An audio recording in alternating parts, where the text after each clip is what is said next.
दर्शकबिन नमस्कार, स्वागत छ कार्यक्रम माउन्टेन संवाद। आजको माउन्टेन संवादमा हामी संवाद गर्नेछौँ। अब स्थानीय तहको निर्वाचन नजिकैको छ र यो सँगै अब दलहरूका नेताहरू कार्यकर्ताहरू गाउँतिर फर्किन थालेका छन्। गाउँमा चुनावी माहौल खडा गर्दैछन् र लगत्तै एमसीसी पास भएको छ। यसको प्रभाव आम जनतामा परेको छ।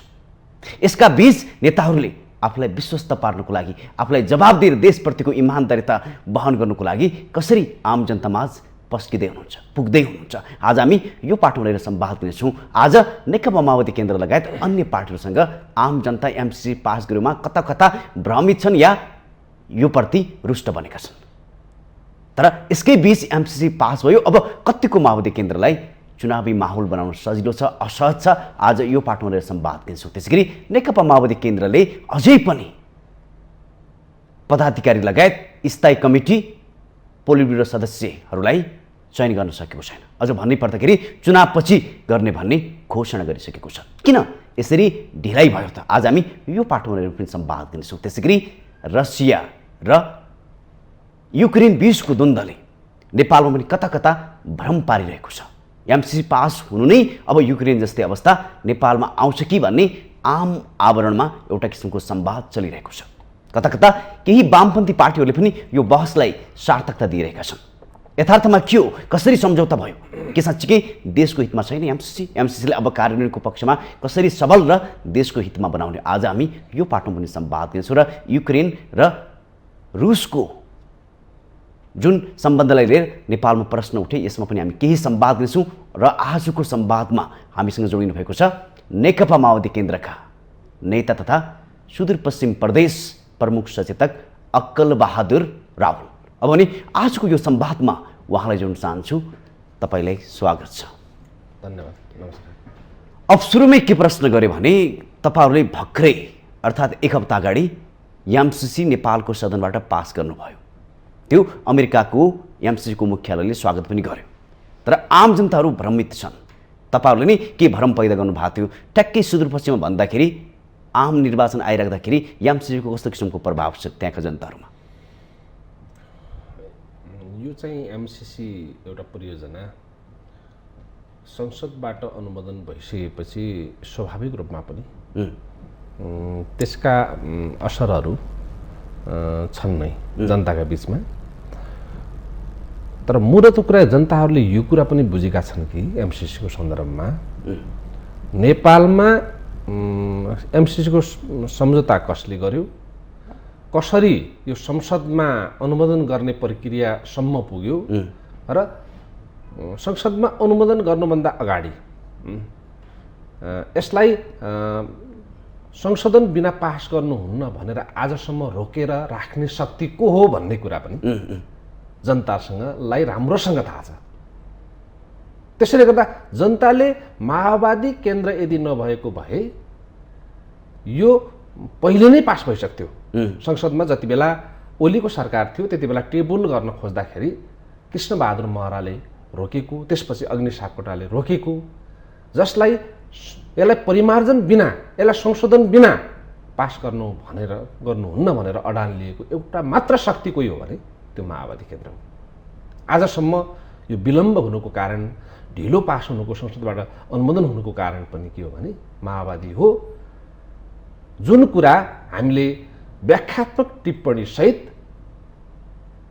यसलाई एउटा खालको संशोधन भन्न सकिन्छ, किनकि हामी नेपालको सदनले पास गरिसकेपछि व्याख्यात्मक अनुमोदनलाई जुन कुरा राष्ट्रियताका प्रश्नमा, नेपालको संविधानभन्दा माथि हुने कुराहरूमा, हाम्रो सुरक्षाका प्रश्नहरूमा उठेका जुन विवादित विषयवस्तुहरू थिए, हामीले सदनबाट त्यसलाई व्याख्यात्मक अनुमोदनको रूपमा, व्याख्यात्मक टिप्पणी सहितको अनुमोदनको रूपमा हामीले पास गर्न पुगेका छौँ। यो कुरालाई जनताले माओवादीले मात्रै भए पनि यति काम गर्यो भन्ने कुराको सन्देश दिएको छ। यो कुरा एमसीसी परियोजनालाई देशको हितमा बनाउनुपर्छ, त्यो आफ्नो ठाउँमा होला। तर यो सँगै आम जनता अर्थात् सुदूरपश्चिमका जनताहरूमा कस्तो खालको प्रभाव परेको छ र अब कसरी तपाईँहरू विश्वस्त पार्नुहुन्छ? किनकि चुनाव नजिक, अब तपाईँहरू घर गाउँ जाने समय आएको छ। एमसीसी को सन्दर्भमा जनतामा जुन असर परेको छ। त्यसमा के हो भने माओवादीले मात्रै गर्दाखेरि यो व्याख्यात्मक टिप्पणी सहित पास भएको हो। हामीले यदि राष्ट्रियताका प्रश्नमा, नेपालको शान्ति सुरक्षाको प्रश्नमा यो चाहिँ वैदेशिक हस्तक्षेप निम्ति नै खालका गतिविधिहरू भोलि हुन थाल्यो भने एमसिसीलाई हामी संसदबाट नै हामी खारेज गरिदिन सक्छौँ, फेरि पनि खारेज गर्न सक्छौँ। राष्ट्रियताका प्रश्नमा यसले कतै पनि खेलवाड गर्न दिनु हुँदैन। नेपाल रहे मात्रै हामी राजनीतिक दलहरू रहन्छौँ। जनतासँग हामी यो कुरा प्रष्ट रूपमा राख्छौँ कि हामी नेपाल रहे मात्रै हामी रहन्छौँ। नेपाललाई जोगाउने, नेपाल आमालाई जोगाउने प्रश्नमा कतै पनि सम्झौता हुँदैन। विकासका कुराहरू आउन सक्छन्, एउटा संस्थासँग, एउटा दात्री निकायहरूसँग आउने बजेट आउने कुराहरूलाई हामीले नेपालमा अब उनीहरूले गरेको आर्थिक सहयोगको रूपमा, विकास बजेटको रूपमा मात्रै हामीले बुझेका छौँ। त्यसभन्दा माथि अगाडि बढ्ने कुरा हामी किमार्थ हामीलाई स्वीकार्य हुँदैन। यो कुरामा पनि हामी प्रष्ट छौँ। यो कुरा जनताका बिचमा लिएर जान्छौँ। तपाईँहरूलाई गाली त गरेका छैनन् जनताले? जनताले नबुझेर या हामीले सुरुमै यसलाई एउटा ढङ्गले संशोधन गरेर जानुपर्छ भन्ने हाम्रो अडान, त्यसपछि यो खारेज हुनुपर्छ एमसिसी भन्ने कुराहरू पनि जनताका बिचमा जनस्तरबाट नउठेका होइनन्। यसका बिचमा केही भ्रमहरू, केही अस्पष्टताहरू छन् नै। ती कुराहरूलाई स्पष्ट पार्दै हामी अगाडि बढ्छौँ। जनताहरूलाई स्पष्ट पार्दै राष्ट्रियताका प्रश्नमा, नेपालमाथि कुनै पनि सुरक्षाको आँच आउने प्रश्नमा हामी जनताका बिचमा जान्छौँ र यो त्यो आउन दिने कुरामा हामी सहमत हुँदैनौँ। यो प्रश्न अब सुदूरपश्चिमवासीको लागि मात्रै, देशभरि रहेका नेपाली जनताहरू, अब तपाईँहरू चुनावको नजिक हुनुहुन्छ, नेपाली जनताको बुझाइ के छ भने या त माओवादी केन्द्रले हामीलाई भ्रममा पार्यो या त अन्ततः गएर धोका दियो। एमसिसी राम्रो थियो भने किन भ्रममा पार्यो, यदि राम्रो थिएन भने किन यसरी संसदबाट पारित गर्यो भन्ने आज आम भरम नेपाली जनतामा आक्रोश पनि सँगसँगै छ। तपाईँहरूलाई कतिको सजिलो छ? होइन, त्यो त जनताहरूलाई के थाहा छ भने पहिले नै पास भइसक्थ्यो, त्यत्तिकै पास भइसक्थ्यो। यो त माओवादीले रोकेको भन्ने छ जनतालाई अहिलेसम्म। त्यही पनि कम्तीमा पनि संसदबाट आफ्ना केही टिप्पणीहरू, आफ्ना यो राष्ट्रका केही मान्यताहरूसहित, नेपाललाई जोगाउने कुराहरूसहित हामीले संसदबाट त्यसरी पास गरेका छौँ। यी कुराहरू मान्दैनौँ है, त्यो कुरा कानुनभन्दा माथि हुने कुरा मान्दैनौँ, सैन्य हस्तक्षेप हुने कुरा मान्दैनौँ, देखि लिएर तपाईँको चलखेल, तपाईँको राजनीतिक चलखेल, अन्तर्राष्ट्रिय चलखेलका कुराहरूमा त्यो कतै पनि त्यसको गुन्जाइस हुने कुराहरूलाई हामी स्वीकार गर्दैनौँ भन्ने कुरा हामीले संसदबाट पारित गरिसकेपछि माओवादी नभए त छिटो पारित गर्थे भन्ने कुरा जनताले बुझ्नु पर्यो नि, र बुझेको पनि छ जनताले। यो त तपाईँहरूको बुझाइ भयो के साँच्चीकै छैन? आम जनतामा पुगेर यो भ्रम चिर्न सफल हुनुभयो कि उहाँहरूको बुझाइलाई त हामी जनताका बिचमा जे कुरा सत्य हो त्यो कुरा लिएर पुग्छौँ। सत्य कुरा जनताले बुझ्छ। भ्रमको पछि नेपाली जनता लाग्दैन। नेपाली जनताले त सत्य कुरा बुझ्ने हो। त्यो सत्य कुरालाई जनताको बिचमा हामी लिएर टक्राएर राख्छौँ। यदि हामी नभए यिनीहरू छिटो पास गर्थे, हामीलाई सरकारभन्दा बाहिर निकालेर पनि पास गर्न खोजेका थिए नि त। सरकार टिकाउनलाई तपाईँहरूले पास होइन, सरकार टिकाउने कुरा मात्रै थिएन। सरकारबाट यदि हामी बाहिर जाने हो भने यो व्याख्यात्मक टिप्पणी पनि हुनेवाला थिएन। अर्को ढङ्गको नेपाली राजनीतिमा अर्को ढङ्गको त्यसो भए तपाईँहरूले चलखेल देशको हितमा बनाएर अघि बढ्नु भएको यसरी बुझ्दा? देशको हितमा, नेपाली जनताको हितमा, नेपालका राजनीतिक दलहरूको हितमा सत्ता जोगाउने प्रश्न मात्र जोडिएको छैन। यसमा धेरै विषयवस्तुहरूलाई देशलाई दुर्घटना हुनबाट जोगाउनका लागि पनि यो व्याख्यात्मक टिप्पणी सहितको पास गर्नुपर्ने ठाउँमा माओवादी पुगेको। देशलाई धेरै ठुल्ठुला दुर्घटनाहरूबाट जोगाउनका निम्ति पनि। त्यसैले यो पास गर्ने कुरासँग माओवादीले हिजो यस्तो गर्यो, त्यही भएर आज पास गर्यो, विषयवस्तु माओवादीले पनि दोधारे चरित्र देखायो भन्ने जुन जनताहरूलाई परेको छ त्यसो होइन। देशलाई जोगाउन खोज्दाखेरि, राष्ट्रलाई बचाउन खोज्दाखेरि केही विषयवस्तुहरू हामीले हाम्रा हिजोका परम्परागत मान्यताहरूलाई पनि हामीले छोडेर जानुपर्ने स्थिति हुन्छ। तपाईँले के सोधे भने त्यसो भए आम जनताको त एउटा फरक पाटो होला र आज एमसिसीलाई अब देशको हितमा बनाउनु, सबै एक ठाउँमा उभिनुपर्छ, त्यो अर्को पाटो छ। तर तेस्रो पाटो हेर्दाखेरि तपाईँहरूको पार्टीभित्र नै एकजुट देखिँदैन एमसिसीको बारेमा। अझै पनि अलिअलि झगडा कलह चाहिँ देखिन्छ हेर्दाखेरि, त्यसो भए किन पार्टीभित्र नै तपाईँहरू चाहिँ साम्य गर्नु भएको छैन? आम जनतामा भरम पर्नु त स्वाभाविक कुरा होइन? नेताहरूका केही फरक विषयवस्तुहरू रहन्छन्। नेतृत्व भन्ने कुरा पनि यो समाजको प्रतिबिम्ब नै, यो समाजको उत्पादन हो। यो समाजबाट उठ्ने प्रश्नहरूले हाम्रो नेतृत्वहरूलाई पनि छुने कुरा हुन्छ, उहाँहरूलाई पनि कतै न कतै प्रभावित गर्ने कुरा हुन्छ। अब त्यसो हुँदाखेरि उहाँहरू हाम्रा केही फरक मतहरू पनि पार्टीभित्र दर्ज भएका छन्। ती कुराहरू तत्कालका निम्ति हामीले ती विषयवस्तुहरू थाती राखेका छौँ। हामी स्थानीय चुनावपछि, यो आगामी चुनावपछि हामी यो विषयहरूलाई आन्तरिक रूपमा पनि बहसबाट हल गर्ने भनेका छौँ। तर के हो भने एमसिसीको सन्दर्भमा पुरै कित्ता काण्ड नै हुन थाल्यो भन्ने कुरा होइन, त्यो बाहिर जति आयो त्यति होइन। अहिले साम्य हुँदै गइराखेको छ, साम्य भइसक्यो भन्दा पनि हुन्छ एक हदसम्म। र किनकि पार्टीभित्र छलफल गरेर पास गर्नु पर्थ्यो कि भन्ने मतहरू छन्। पार्टीभित्र पास गर्ने हामीसँग सबै केन्द्रीय समिति बोलाएर पास गर्नुपर्ने समयको चाप थियो। हाम्रो नेतृत्वलाई, अध्यक्ष कमरेड प्रचण्डलाई पनि त्यो चाप थियो र केही नेताहरूसँग सरसल्लाह गरेर यसलाई यो राष्ट्रिय मुद्दा हो, पार्टीभित्रको मात्रै मुद्दा थिएन, यो राष्ट्रिय मुद्दा भएको हुनाले यो राष्ट्रिय मुद्दा मात्रै थिएन, अन्तर्राष्ट्रिय मुद्दा फेरि एमसिसीको विषयमा संसार नै ध्रुवीकृत हुने र लास्टमा आएर युक्रेन बनाउने खालको जुन चलखेल हुन खोज्दै थियो, यो कुरालाई हामीले एक हदसम्म हामीले किनारा लगाएका छौँ।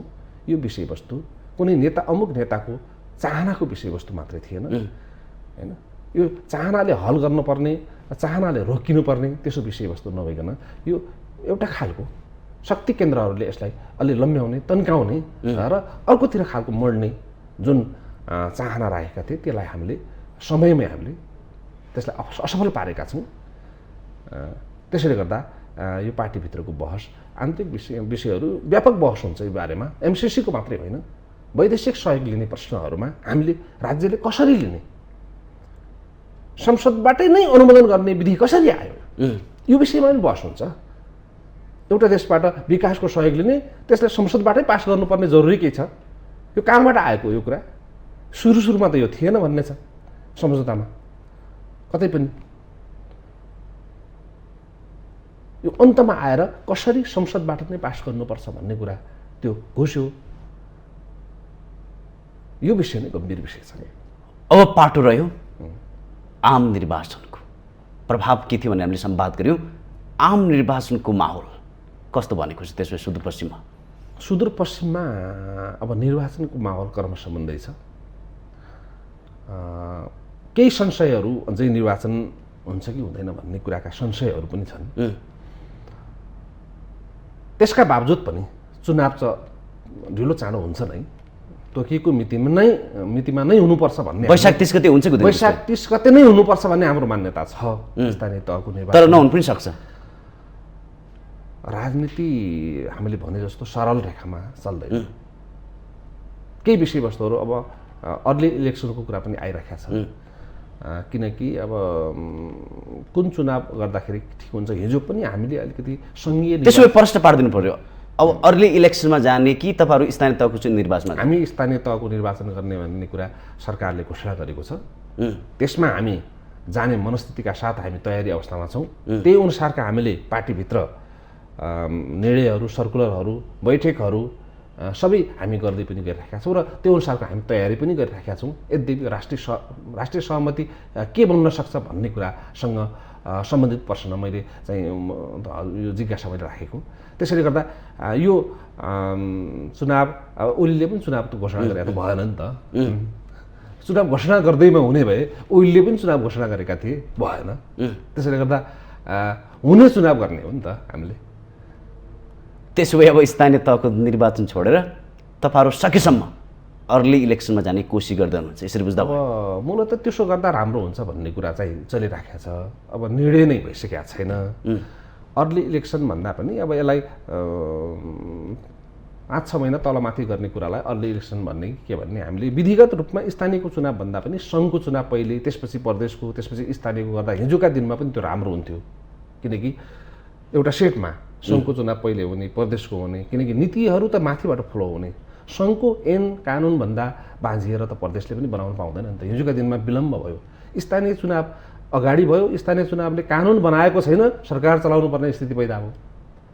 सङ्घले कानुन बनाएको छैन, सरकार त स्थानीयले चलाउनु पर्ने भयो। स्थानीय तहहरूले आफ्नै ढङ्गले कानुन बनाएर पनि चलाए, जसका कारणले गर्दा केही समस्याहरू पनि पैदा भए। त्यसो भए अब स्थानीय तहको निर्वाचन अलपत्र पर्दैन, चुनाव हुन्छ। मैले अब अर्ली इलेक्सन भएपछि त अलपत्र पनि प्रश्न पनि उठिराखेको छ हैन। मैले भन्नु खोजेको के भने राष्ट्रिय राजनीतिमा फेरबदल केही आएन भने अर्ली एकीकृत समाजवादी पार्टीका अध्यक्ष माधव कुमार नेपालले केही दिन अगाडि यही कुरा भन्नुभएको थियो, अब अर्ली इलेक्सनमा जानुपर्छ, सदन विघटन गर्नुपर्छ।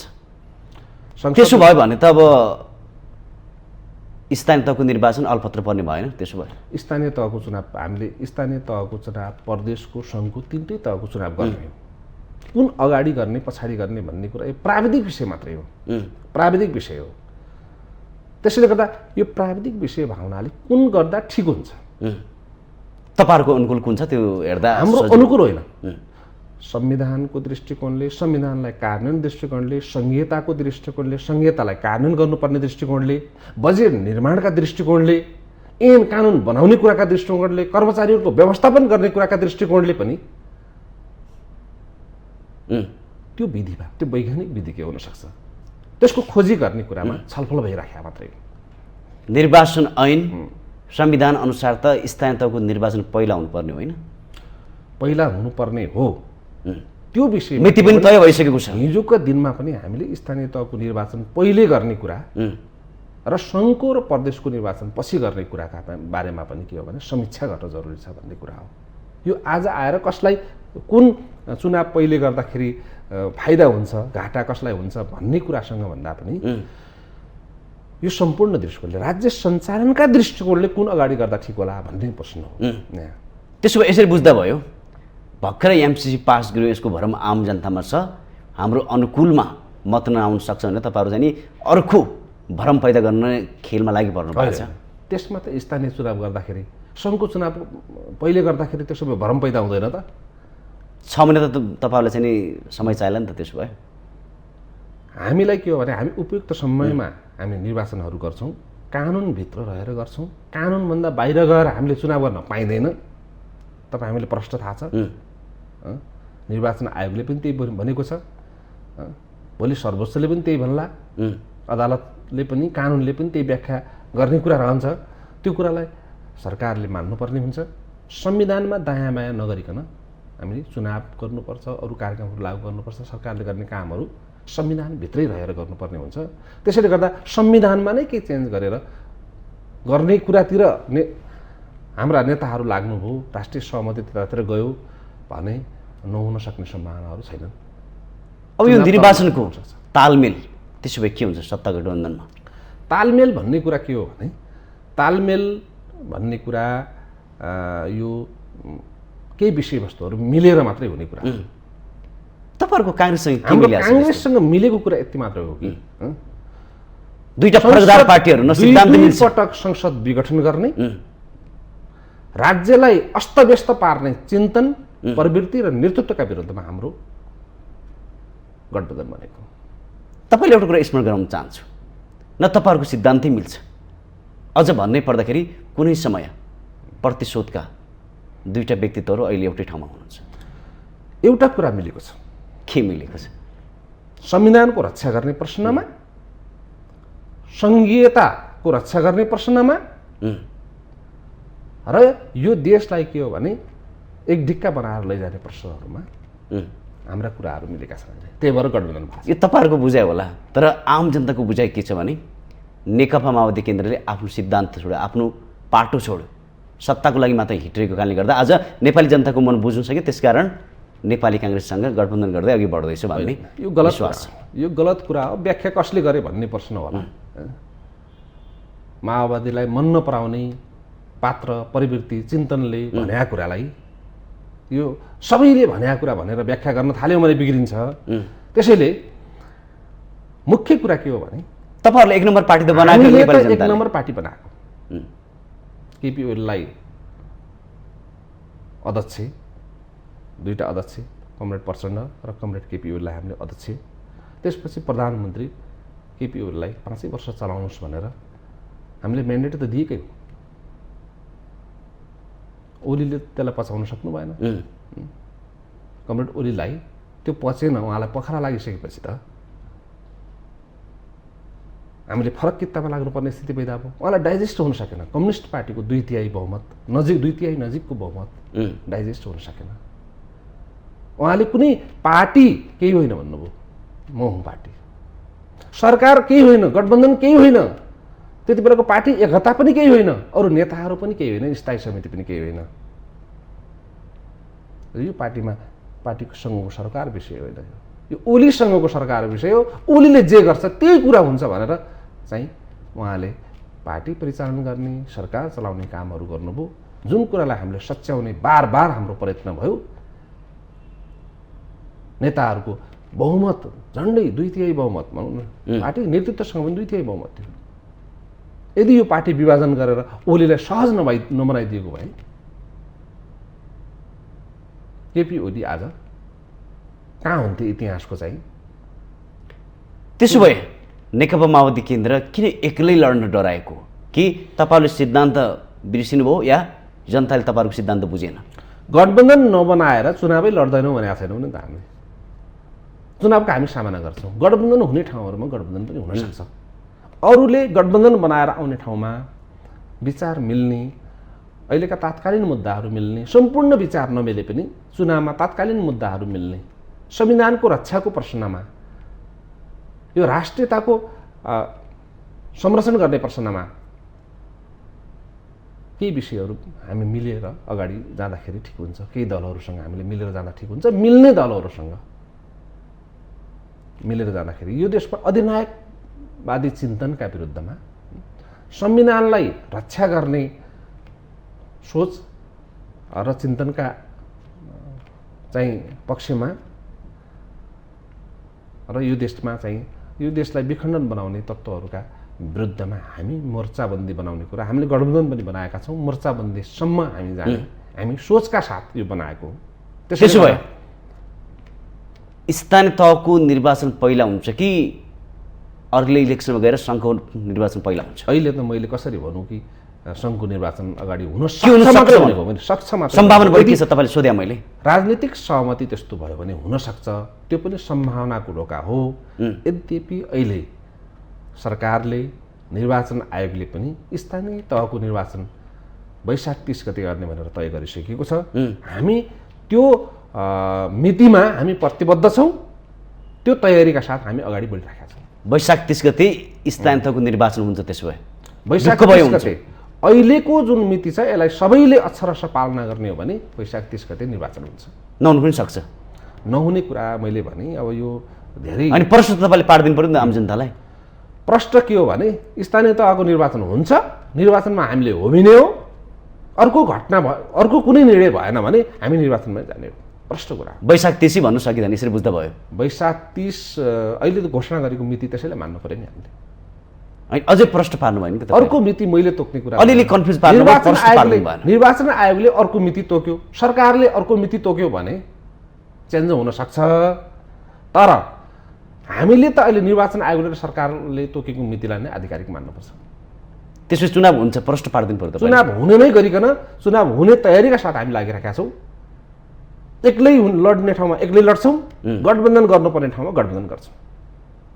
यो गठबन्धन टुट्दैन? गठबन्धन टुट्दैन अहिले। तर नेपाली काङ्ग्रेसभित्र कयौँ नेताहरू चाहिँ के भनिरहेका छन् भने हामी एक्लै लड्नुपर्छ। अब नेपाली काङ्ग्रेसका पनि धेरै साथीहरूलाई के थाहा छ भने गठबन्धन गरेपछि हारिन्छ भन्ने पनि थाहा छ नि त। हिजोको चुनाव हारेको पनि अनुभूति छ नि, त्यो पनि छ। त्यसैले गगन थापाहरूलाई एक्लै लडेर पनि जित्याहरूलाई थोरै मान्छे हुनुहुन्छ। एक्लै लडेर गठबन्धनसँग लडेर पनि एक्लै जित्नु भएका केही पात्रहरू हुनुहुन्छ। उहाँहरूलाई एक्लै लडेर जितिन्छ भन्ने होला। नेपाली काङ्ग्रेसमा धेरै नेताहरू हुनुहुन्छ जो एक्लै हिजोका दिनमा हार्नु भएको छ। त्यसका लागि उहाँहरूलाई गठबन्धन चाहिन्छ भन्ने पनि त सक्दैन। हिजो मात्रै प्रधानमन्त्रीज्यूले बोलिसक्नुभयो। हामीले हारेको बिर्सिया छैनौँ। हिजो गठबन्धन गरेर धेरै ठाउँमा हामी पराजित भएका हौँ। त्यसैले गर्दा गठबन्धन आवश्यक छ भन्नुभयो नि त। त्यसो भए तीनवटा पार्टी सँगै जान्छ। हामी तीनवटा पार्टी सकभर मिल्ने ठाउँहरूमा मिलेर जान्छौँ। एक्लै लड्नुपर्ने स्थानीय तहको निर्वाचनमा एक्लै लड्नुपर्ने ठाउँहरू पनि होलान्। नमिलेपछि स्थानीय तहका मुद्दाहरू आफ्ना पनि होलान्, आफ्ना विशिष्टता अनुसारका समीकरणहरू होलान्।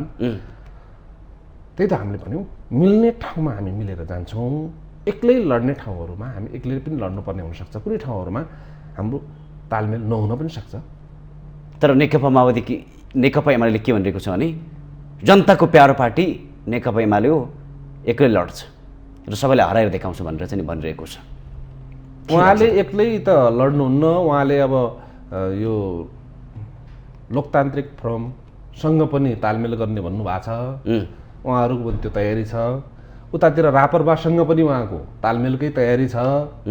त्यसैले अरू शक्तिहरूसँग पनि उहाँले तालमेल गर्ने, जो चाहिँ यो अहिलेको परिवर्तनमा पुरै विरोधी शक्तिहरूसँग यो संहिता गणतन्त्र अहिलेको जुन परिवर्तन छ नि, यो परिवर्तनलाई का विरुद्धमा जाने शक्तिहरूसँग उहाँले तालमेल गर्ने भन्ने कुरा आज पनि भनिराख्नु भएको छ। हिजोदेखि पनि उहाँहरूको अलिकति लसफस उतै थियो। त्यसमा सधैँ चाहिँ तालमेल देखिन्छ नेपालका पार्टीहरूमा। एउटा दुईवटा पार्टी बनाए के फरक पर्छ र? किन सधैँ चाहिँ तालमेलले गरेर जाने? अब उता माओवादी तपाईँहरू पनि यता तालमेल गर्ने, उता चाहिँ नेकपा एमाले पनि अरू पार्टीसँग तालमेल गरेर जाने भएपछि थुप्रै पार्टीहरूको हुनुको आवश्यकता के र? खास दुईवटा पार्टी मात्रै बनाए पनि हुन्छ। तर कस्तो अवस्थामा भने हामी त शासकीय स्वरूपमा पनि परिवर्तन गर्नु पर्यो नि त। त्यसैले व्यवहारमा त देखिएन। शासकीय स्वरूपमा चेन्ज गर्नु पर्यो। हामीले त राष्ट्रपति शासन प्रणाली भनेका छौँ। एउटा निर्वाचित भन्छ, सरकार जसैको गइहाल्नु पर्ने, चुनावमा पनि सामेल भइहाल्नु पर्ने, अनि के फरक भन्नु? त्यो हटाउन त हामीले हिजो भनेकै त्यही थियो। आज त अरू साथीहरूले आज बोलिराख्नु भएको छ। राजनीतिक स्थायित्वको निम्ति हामी त्यही गरौँ, शासकीय स्वरूप चेन्ज गरौँ। गणतन्त्र आएकै छ, गणतन्त्रलाई अझै पूर्ण गणतन्त्र बनाउनका लागि राष्ट्रपति शासन प्रणालीतिर जाउँ, प्रत्यक्ष निर्वाचित प्रणालीतिर जाउँ। हाम्रो मुद्दै त्यही छ। त्यसो भयो भने राजनीतिक स्थायित्व हुन्छ। राष्ट्रपति प्रणाली भएपछि आफ्नो कार्यकाल पुरा गर्छ, उसले आफ्नो अनुसारको सरकार चलाउँछ, आफ्नो अनुसारको मन्त्री परिषद गठन गर्छ। हामीले त्यो त हिजोदेखि हामीले संविधानमा नोट अफ डिसिसन लेखेका छौँ। त्यो विषयमा हाम्रा फरक मतहरू छन्। त्यही विषयवस्तु अरूले उठाइदिनु भने त हाम्रो लागि राम्रो कुरा हो नि त। हामीले कतै पनि नाइनास्ती गर्नुपर्ने, असहमति जनाउनु पर्ने प्रश्नै छैन नि। त्यसका लागि हामीले त राजनीतिक स्थायित्वका लागि पनि शासकीय स्वरूपमा परिवर्तन गरौँ। शासकीय स्वरूप परिवर्तन गर्ने बित्तिकै टु पार्टी सिस्टम आफै हुन्छ क्या। अब पार्टीमा के परिवर्तन गर्न चाहे? तपाईँहरूले 8औं महाधिवेशन गर्नुभयो पुसमा, अझै पनि अध्यक्ष बाहेक स्थायी कमिटी सदस्य, पोलिट ब्युरो सदस्य, पदाधिकारीहरू चयन गर्न सक्नु भएन। अझ सारेर जेठमा पुर्याउनु भएको छ। किन? त्यो त हाम्रो कारणले मात्रै रोकिएको छैन। पहिलो चरणमा हामी महाधिवेशन सक्यौँ, हलबाट हामीले टुङ्ग्याउनु पर्थ्यो। हलबाट हामीले हामी पदाधिकारी टुङ्ग्याउन सकेनौँ। त्यसपछि कसो भयो भने फेरि कोरोनाको अर्को कहर आयो। तपाईँ हामीलाई थाहा छ, बैठकहरू बस्न सकेनन्, भेलाहरू हुन सकेनन्। त्यसरी हामीले पदाधिकारी चयन गर्न सकेनौँ पहिलो चरण। दोस्रो चरणमा के हो भने दोस्रो चरणमा फेरि यो एमसिसीको अर्को खालको आयो समस्या। त्यसले हामीले पार्टीको आफ्नो आन्तरिक जीवनमा अल्झिनुपर्ने समय हामीले प्राप्त गरेनौँ। र अहिले फेरि हामीले अस्ति मात्रैको केन्द्रीय समितिको बैठकबाट यसलाई पूर्णता दिने भन्ने कुरा थियो। अब यसलाई हामीले तत्काल पार्टीको आन्तरिक जीवनमा हामीले तत्काल यो प्रतिस्पर्धा पनि गराउनतिर हामीले जानु भएन।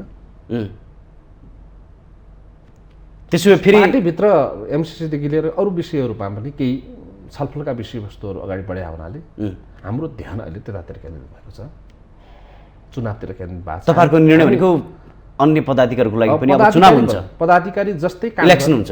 पदाधिकारी जस्तै काम गर्ने गरिकन स्थायी समिति या कार्यालय केही भनेर बन्छ। हामी त्यसलाई चुनावपछि मात्रै गर्ने भन्ने भएको छ अहिले। यसलाई पार्टीको आन्तरिक जीवन कस्तो राम्रो बनाउँदा हुन्छ त्यही अनुसार अगाडि बढ्ने हो। तर विवाद त यो होइन कि नातावाद पलायो पार्टीभित्र, आफ्ना मान्छेलाई छिरायो भन्ने विवादले बढी असहज बनायो भन्ने कुरा संवाद बाहिर मिडियामा आएको जस्तो त्यस्तो नातावाद कृपावाद भन्दा पनि यो पार्टीभित्र लगानी गरेका हजारौँ कार्यकर्ता पनि हुन्छ। उहाँहरू सबैलाई एकैचोटि केन्द्रीय समितिमा व्यवस्थापन गर्न सकिन्छ। मैले एउटा सन्दर्भ जोड्न चाहेँ। केही दिन बसेको तपाईँहरूको चाहिँ नि छलफल बैठकमा तपाईँहरूले प्रस्ताव गर्नुभयो, अर्थात् प्रचण्डले चाहिँ नि केही सदस्य बढाउँ भनेर चाहिँ नि केन्द्रीय सदस्य बढाउनलाई प्रस्ताव गरे। त्यसमा 2 जनाको नाम गङ्गा दाहाल र जीवन आचार्यको आयो। त्यसपछि एकचोटि रमाइलो नै भयो तपाईँहरूको भित्र, त्यो हेर्दाखेरि प्रश्न पनि उठे। होइन, नामको थुप्रै नामहरू आएका छन्, उहाँहरूको पनि नाम आएको छ। त्यो कयौँको त योगदान छैन, तर पारिवारिक हिसाबले चाहिँ आयो भन्ने कुरा चाहिँ अनुमोदन त्यो अनुमोदन भएको छैन। गङ्गा दाहाल त्यो पात्र होइन।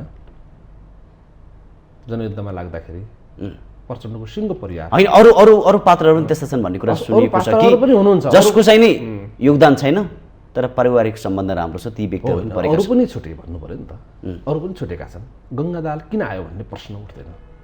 गङ्गा दाहालको योगदान केही छैन। होइन, यो प्रश्न तपाईँले उठायो भने मैले तपाईँले एउटा उदाहरण मात्रै देखाउन खोजे हो। यो उठ्दैन, आम रूपमा पनि कार्यकर्ताको बिचमा पनि उठ्दैन। हामी छुट्यौँ, हाम्रो पनि योगदान छ भन्ने प्रश्न एकदम जायज छ। फलानु किन पर्यो, उसको योगदान नै छैन भने त किन पर्यो भन्न प्रश्न उठ्न सकेला। तर योगदान भएका साथीहरू, योगदान भएका कमरेडहरू कुनै पनि कमिटीमा पर्ने कुरालाई हामीले अन्यथा रूपमा लिनु हुँदैन। कमरेड गङ्गा दाहालको प्रश्न या जीवन आचार्यको प्रश्न या अरू कमरेड कुनै कमरेडको प्रश्नमा पनि योगदान राजनीतिक पार्टीमा लागेको छ, दुःख गरेको छ होइन, अनि त्यो कुनै पनि कमिटीमा बस्नुहुन्न भन्ने प्रश्न त हुँदैन नि त। त्यसले यी कुराहरू के भने छुटेका साथीहरू पनि हुनुहुन्छ। छुटेका साथीहरूलाई पनि नामहरू त्यो धेरै आएको छ, सबै पढ्ने सम्भावना छैन। उपयुक्त जिम्मेवारी साथीहरूलाई दिनुपर्छ। जसले जिम्मेवारी पुरा गर्न, जुन खालको जिम्मेवारी जसले पुरा गर्न सक्नुहुन्छ त्यस्तो खालको जिम्मेवारी, उपयुक्त जिम्मेवारी दिनुपर्छ भन्ने कुरा छ अहिले। त्यसैले गर्दा यसलाई हामीले त्यस्तो धेरै ठुलो विवादको विषय छैन त्यहाँ। त्यसपछि क्षमतावान र असल र जो प्रभावशाली छ पार्टीभित्र ती व्यक्तिहरूले चाहिँ नि न्याय पाउँछ, एकदम न्याय पाउँछन्। तपाईँसँग मैले यही विषयमा ठ्याक्कै प्रवेश गर्ने अब समय खोजिरहेको थिएँ। चुनाव भन्दाखेरि चुनावमा अब बुर्जुवाहरूको चुनाव प्रणाली, आन्तरिक प्रतिस्पर्धा, त्यहाँ विचारको बहस केही पनि भएन। हामीले त महाधिवेशन यस्तो थलो बनायौँ जहाँ विचार र राजनीतिको प्रश्नमा, दृष्टिकोणका प्रश्नहरूमा हामीले झन्डै 5-6 दिन त त्यसै बारेमा छलफल गऱ्यौँ। नेतृत्वको प्रश्न एक दिन मात्रै हामीले नेतृत्वको बारेमा छलफल भएको। एक दिन त्यो चाहिँ प्रस्ताव पेश भयो, त्यसपछि छुट्नुपर्ने साथीहरूलाई छुटाएर पास गर्ने कुरा भयो। तर विचारको बहस हामीले व्यापक गऱ्यौँ। त्यहाँ दस्तावेजमाथि छलफल गऱ्यौँ।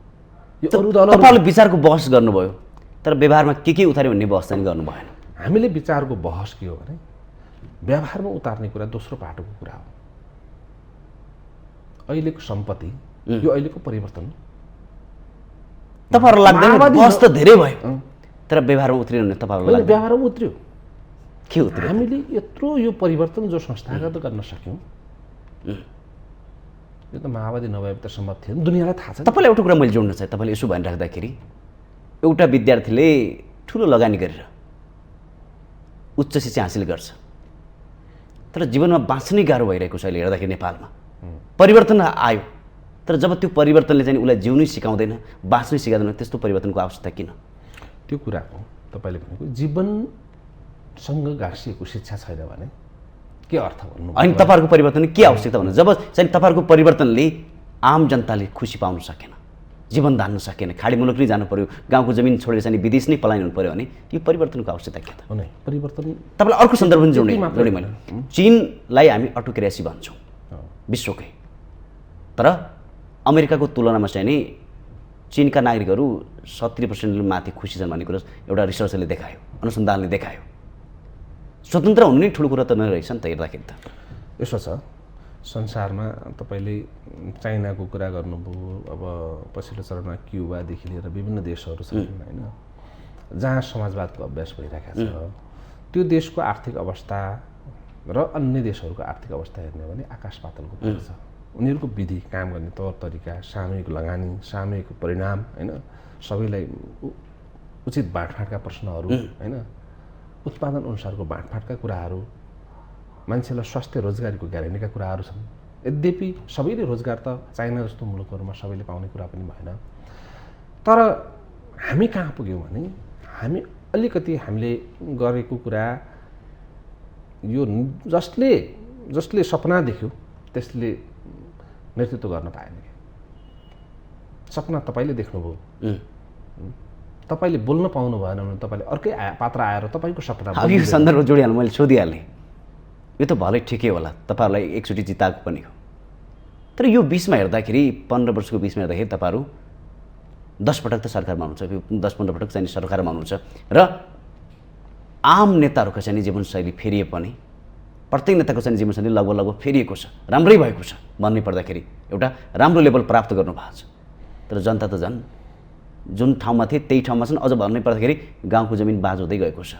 कसरी विश्वास गर्ने तपाईँहरूको कुरालाई? तपाईँले भनेकै कुरा एकदम ठिक छ। मैले के भन्नु खोजेँ भने यो परिवर्तन भयो तर यसलाई संस्थागत गर्न सकिएन।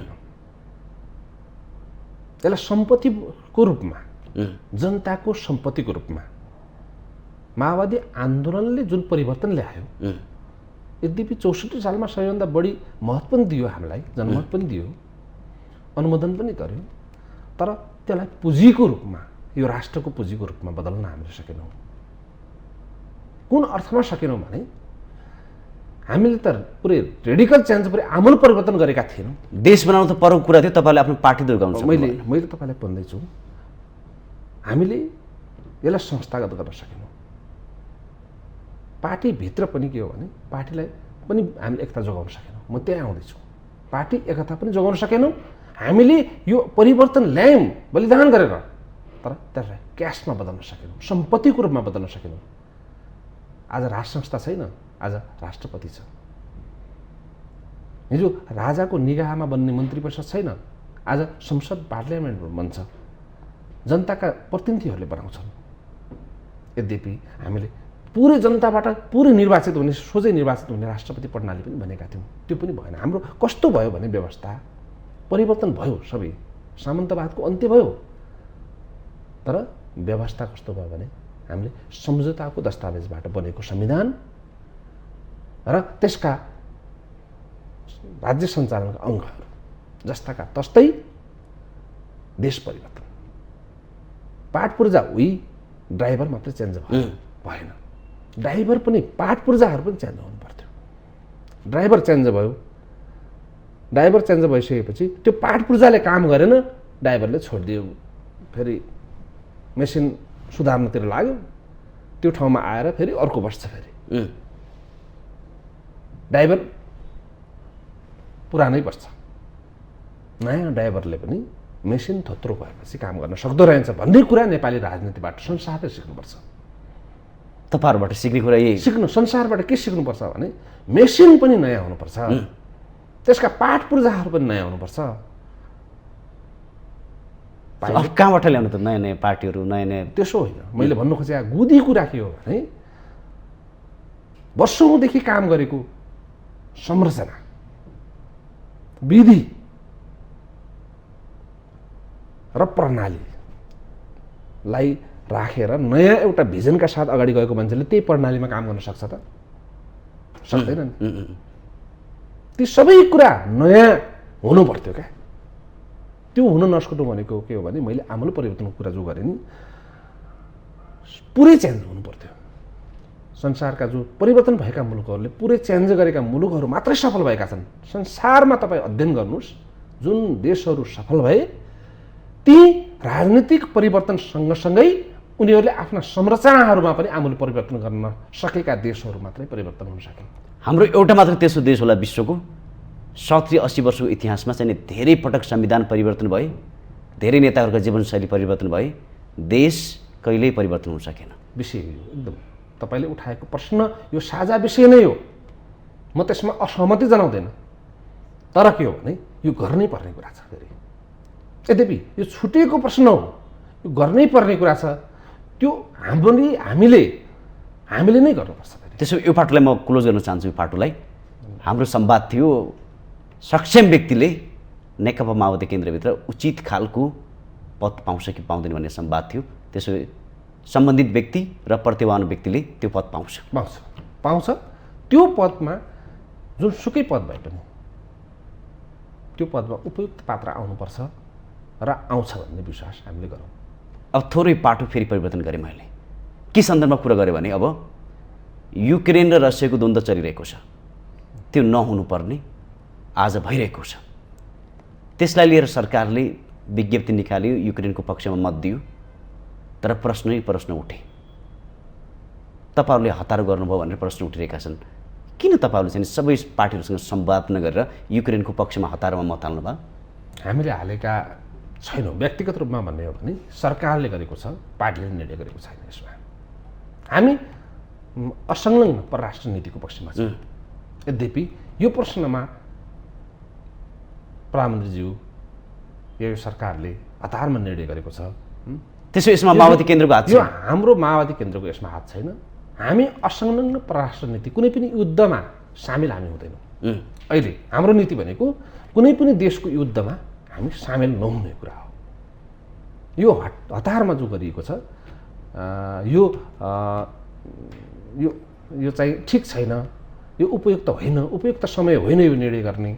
यसमा मौन बस्दा नै उपयुक्त हुन्थ्यो भन्ने विषय चाहिँ मेरो व्यक्तिगत मत पनि छ र संस्थागत ढङ्गले सम्भवतः यो पार्टीको धारणा नआए पनि, पार्टीको धारणा अहिले गठबन्धनमा भावनाले पार्टीको धारणा बाहिर सार्वजनिक गर्नुपर्ने आवश्यकता पनि नभावनाले पार्टीको धारणा कसैले माग्दैन पनि फेरि। राष्ट्रकै धारणा माग्ने हो, सरकारकै धारणा माग्ने हो, नेपालको धारणा के छ भन्ने कुरा संसारलाई हेर्ने हो। त्यसैले सरकारले युक्रेनको पक्षमा निर्णय त गरेको छ, तर यो उपयुक्त निर्णय होइन भन्ने पक्षमा म छु। तपाईँहरू पनि त्यस्तै भन्नुहुन्छ? अरू पार्टीहरूले पनि हतार नगरेको भए हुन्थ्यो भन्ने चाहिँ संवाद यता कता छ। केही दलहरूले चाहिँ नि स्वाभाविक पनि हो, राम्रो पनि हो, एउटा डेमोक्रेटिक पार्टीको पक्षमा मत दिन के फरक भयो? यो पञ्चशील सिद्धान्त अन्तर्गत नै भएको छ भन्ने संवाद चलिरहेको छ। त्यसो भए कसको प्रभावमा किन चाहिँ यति हतारमा चाहिँ नि यो मत गयो? हामीले के हो भने अमेरिकाले कुनै देशमाथि, इराकमाथि हमला गर्दाखेरि नबोल्ने, हाम्रो त नीति त साझा हुनु पर्यो नि। अनि रसियाले युक्रेनमाथि हमला गर्दा हामीले फलानाको पक्षमा हामीले उभियौँ भनेर भनिराख्ने मुलुकले अमेरिकाले कुनै देशमाथि हमला गर्दाखेरि किन नबोल्या त? यो संसारमा दुईटा ध्रुव छन्। त्यो ध्रुवमा कुन ठाउँमा उभिने भन्ने कुरामा होड चलिराखेको छ। न हामी डराउँछौँ, यी साना देशहरू थोरहरू काम्छन् अमेरिका अगाडि, त्यसैको परिणाम हो। हामी काम्नु हुँदैन। त्यसमा शक्ति प्रभावशाली शक्तिशाली राष्ट्रहरूको अगाडि नतमस्तक हुने, डराउने र उनीहरूले जे भन्यो त्यो खालको मान्ने हो भने हामी स्वाधीन राष्ट्र हुन सक्दैन। त्यसमै प्रधानमन्त्री शेरबहादुर देउबा शक्ति राष्ट्रको प्रभावमा परेर निर्णय गर्नुभयो। यो कुन प्रभावमा पर्नुभयो मलाई थाहा छैन। यो सरकारले निर्णय कुन प्रभावमा परेर गर्यो त्यो पनि मलाई थाहा छैन। तर यद्यपि यो चाहिँ निर्णय चाहिँ ठिक थिएन भन्ने कुरामा हामी हौँ र यसमा सबै धेरै अधिकांश मान्छेहरूले यो ठिक छैन भन्ने कुरा नै अहिले चाहिँ उहाँहरूको अभिमत पनि छ। फेरि पनि दोहोऱ्याए, भारत तटस्थ बस्यो, चुपचाप छ। पाकिस्तान पनि त्यही अवस्थामा देखियो, चीन रुसको पक्षमा देखियो। त्यसो भए हामी कसरी युक्रेनको पक्षमा पुग्यौँ? स्वभावै राम्रो होला, कसैले दमन गरिरहेको छ त्यसमा बोल्नु एउटा नेपालको हकको लागि पनि होला। तर हतारमा निकाल्यो भन्ने जुन किसिमको संवाद आयो, यस्तो खालको अपरिपक्व निर्णयले हामीलाई, देशलाई दुर्घटनामा पुर्याउँछ। सबै देशको हामीलाई सहयोग आवश्यक छ। हामी हिजोदेखि नै पृथ्वीनारायण शाहको पालादेखि नै दुई देशको तरुल भन्ने एउटा खालको बिचमा हामी बसेर नै साझा नीति अपनाउने, कसैलाई टाढा कसैलाई नजिक नराख्ने हामी नीतिको अन्तर्गत अगाडि बढिराखेका छौँ। त्यो नीतिलाई हामीले असंलग्न नीति भन्छौँ, परराष्ट्र नीति भन्छौँ। यो नीतिमा प्रतिबद्ध रहनुपर्छ। जोसुकै सरकार आए पनि यो नीतिमा चेन्ज गर्नु हुँदैन। परराष्ट्र नीतिका सवालमा, परराष्ट्र मामलामा राष्ट्रको नीति त एउटै हुनुपर्छ कि पर्दैन? त्यसो भए कमजोरी भएकै हो। यो चाहिँ एउटा खालको कमजोरी हो जस्तो मलाई लाग्छ। त्यसो भए अब अन्तिममा तपाईँसँग 3वटा विषयमा नि संवाद गऱ्यौँ, एमसिसीको प्रभाव र स्थानीय निर्वाचन, पदाधिकारी र युक्रेन बिचको सम्बन्धलाई लिएर नेपालमा परेको प्रभाव। विशेष गरेर अब आम निर्वाचन तपाईँहरू जाँदै हुनुहुन्छ, आम जनतालाई के भन्नुहुन्छ र निर्वाचनलाई यो सत्ता गठबन्धनले कसरी सफल बनाउँछ? अन्तिममा सत्ता गठबन्धनले निर्वाचनलाई सफल हामी बनाउँछौँ। यसमा के हो भने हामीले यसलाई बनाउनै पर्नेछ, नभए यो राष्ट्र दुर्घटनामा गएको राष्ट्रलाई हामी एउटा गठबन्धनले जोगाएको छ। फेरि निर्वाचन गरेर अतिवादी शक्तिहरू जो संविधानभन्दा माथि आफूलाई सोच्थे, ती शक्तिहरूले यदि जिते भने संविधान फेरि मासिन्छ, गणतन्त्र फेरि धराशायी बन्छ, संहिता रहँदैन। त्यसैले पनि त्यस्ता शक्तिहरूलाई हामीले परास्त गर्नुपर्छ। यो परिवर्तनलाई जोगाउनका लागि पनि हामी तीनटै तहका निर्वाचनहरू यो गठबन्धनले गर्नु छ र भोलि त्यसको परिणामको पक्षमा पनि दृढतापूर्वक उभिनुपर्ने छ। हामीले यो गठबन्धनको पक्षमा परिणाम ल्याउने कुरामा हामी दृढतापूर्वक उभिनुपर्छ। यो कुरा हामी जनताका बिचमा लिन्छौँ। के कारणले हामीले जित्नुपर्छ, के कारणले हामीलाई तपाईँहरूले मतदान गर्नुपर्छ भन्ने विषय हामीले जनताका बिचमा मसिनो गरिकन राख्छौँ। तपाईँहरूलाई शुभकामना छ चुनावको लागि, र त्यसै गरी यो सरकारले, यो सत्ता गठबन्धनले चुनाव समयमा गराउनुपर्छ। अब देश नै चुनावमय भइसकेको छ र कुनै बहानामा चुनाव सार्नुपर्ने आवश्यकता देखिँदैन भन्दै आजको यो संवादमा जोड्ने उसको लागि धेरै धेरै धन्यवाद दिँदै बिदा हुन चाहन्छु। नमस्कार। धन्यवाद तपाईँलाई। दर्शकबिन, अब बिस्तारै देशमा चुनावको माहौल थपिँदैछ। अब कुनै पनि बहानामा स्थानीय निर्वाचनलाई सारिनु हुँदैन, बरु यो निर्वाचनलाई सरकारले, सत्ता गठबन्धनले निष्पक्ष जाँदली रहित देश र जनताको हितमा यो निर्वाचन कायम गर्नुपर्छ। त्यसैगरी एमसिसीको विषय अब गिजोल्नुभन्दा पनि यसलाई देशको हितमा कसरी बनाउने, कसरी अगाडि बढाउने भन्ने पक्षमा सबै एक ठाउँमा उभिएर अघि बढ्नुपर्ने आवश्यकता छ भन्दै आजको संवाददातामा कार्यक्रम सञ्चालक खगेन्द्र विष्ट बिदा हुन चाहन्छु। नमस्कार।